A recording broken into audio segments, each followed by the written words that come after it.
अच्छा, खुशी का कितने दिन से प्यार था लड़के से? 2 साल पहले इस चीज़ को 2018 में इस चीज़ को हुआ था। हम लोग को उसका भी जिक्र नहीं था, एक ज़रा भी रूह को भनक नहीं था। दोस्ती यारी में उस सब थोड़ा थोड़ा मालूम था, हम लोग को उतना जानकारी नहीं था। जब यहाँ से लड़का लड़की भागा तो हम लोग कलकत्ता में थे, हम लोग को मालूम पड़ा कि ऐसा ऐसा बात हो गया है। तो हम लोग फ़ोन यहाँ से कुछ जिम्मेदार आदमी पार्षद उर्षद वगैरह जो फ़ोन किए गया है कि ऐसा ऐसा हो गया है, तो हम लोग उसको आश्वासन दिए कि हाँ ठीक है, लड़का लड़की अगर दोनों भागा है तो हम लोग खोज के उसको हवाले कर दिया जाएगा। क्योंकि उस लड़का का उम्र भी नहीं था और दोनों का उम्र नहीं था, और ऊपर से दोनों अलग कास्ट था। तो हम सोच रहे थे कि भाई माहौल ना ख़राब हो, इसलिए हम लड़की को सौंप देंगे। हम उसको आश्वासन दिए कि कहीं से भी खोज के लाएंगे। हम कभी दिल्ली गए, कभी राजस्थान गए, कभी कहाँ कहाँ लोकेशन जहाँ जहाँ देखे वहाँ वहाँ खोजे उनको।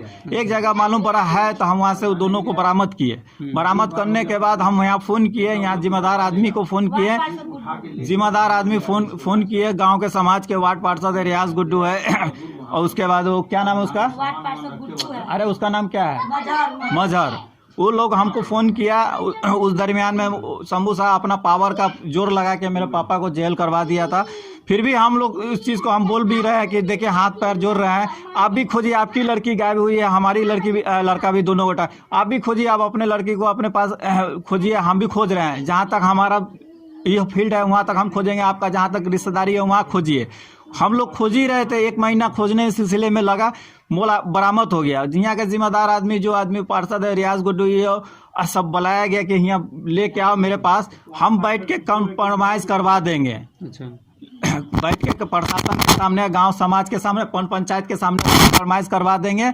और लड़की को लाया गया, उसके सामने हवाले किया गया, उसके सब लड़की का बयान लिया गया। लड़की बोली कि नहीं नहीं, हम कोई मेरे को किडनैप करके नहीं ले गया, हम अपने मर्जी से कलकत्ता गए थे घूमने के लिए। पापा मेरे मामू पुलिस प्रशासन इस सबको करने लगे तो हम लोग डर गए, डर के इन्ने उन्ने उन्ने उन्ने छिपने लगे। वो खुद बयान दिए। बयान देने के बाद उस लड़की को हम उसके गांव समाज के सामने उसके माँ बाप को सौंप दिए। उसके बाद लड़का 1.5 साल 2 साल पूरा कलकत्ता ही रहने लगा। हम उन लोग का मिजाज को बदलने लगे कि भाई वो अपने घर रहेगा, ये अपने घर रहेगा, कोई कांटेक्ट नहीं रहेगा, कुछ नहीं रहेगा, सब अपने हम लोग के कारोबार में हाथ लगाने लगे, वो बटने लगा। बच्चा का कोई वहाँ इसका कांटेक्ट नहीं था।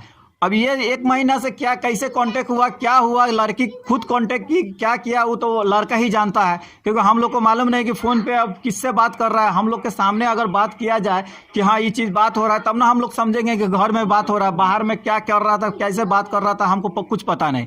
मगर यहाँ से 3:30 बजे यहाँ से गया है, 2 बजे उसका दोस्त का कहने का मतलब, कहने का जो साथ में गया है, वो बोला है कि बार बार वहाँ से फ़ोन कर रहा था हमको। उसको बोला कि चलो वहाँ चलना है घाट पे ही करने के लिए, वहाँ से कोई आदमी बुला रहा है। अब लड़की बुलाया है कि कोई उसका दोस्त बुलाया है, ये पता नहीं, मगर वहाँ से बार बार रिक्वेस्ट करके उसको बुलाया गया है। अच्छा। अब बुलाने के बाद यहाँ से 3:30 बजे निकला है, और वो लड़का बोला कि जैसे हम गाड़ी लगाए, उस लड़की का बाप शंभू साहब पकड़ लिया उसको, 2-3 थप्पड़ मारा हो रहा है। मारने होने के बाद कुछ अफवाहें उड़ा के माने उसको पिटने लगा।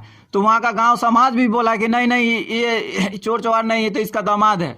माने सब गांव समाज को भी वहाँ पता है कि इस लड़की को हाँ 2 साल पहले ये सब कांड हुआ था, तो उस गांव समाज में भी मालूम है कि यही लड़का है। पूरा पिक्चर वायरल हुआ था तो मालूम था, सब देखा, पहचाना, सब पहचानने के बाद उसको उसका जो आदमी था, चाचा भतीजा मामू जो भी था, उसको पकड़ लिया। बोला ठीक है हम इसको प्रशासन के हवाले या कहीं कर देते हैं। उसको बजाते ले जाके खेत की तरफ ले गया। और छठ पूजा में सब व्यस्त थे कि जो आने उस चीज़ को गंभीरता से नहीं लिए। आई लोग मौका समझ के उसको पकड़ के अच्छा से प्लानिंग पहले से किए हुए थे, सलिया वलिया रखे हुए थे, बेजर्दी से हाथ बांध के उसको, एक को यहाँ बांध के एक को वहाँ से सामने में उसको स्पॉट डेट एक को कर दिया, एक को मार ही रहा था। जब तक और आदमी सबको खबर ज़्यादा मिला तब जाके उसका जान बचाया गया, तब जाके पुलिस प्रशासन के हवाले उसको किया गया।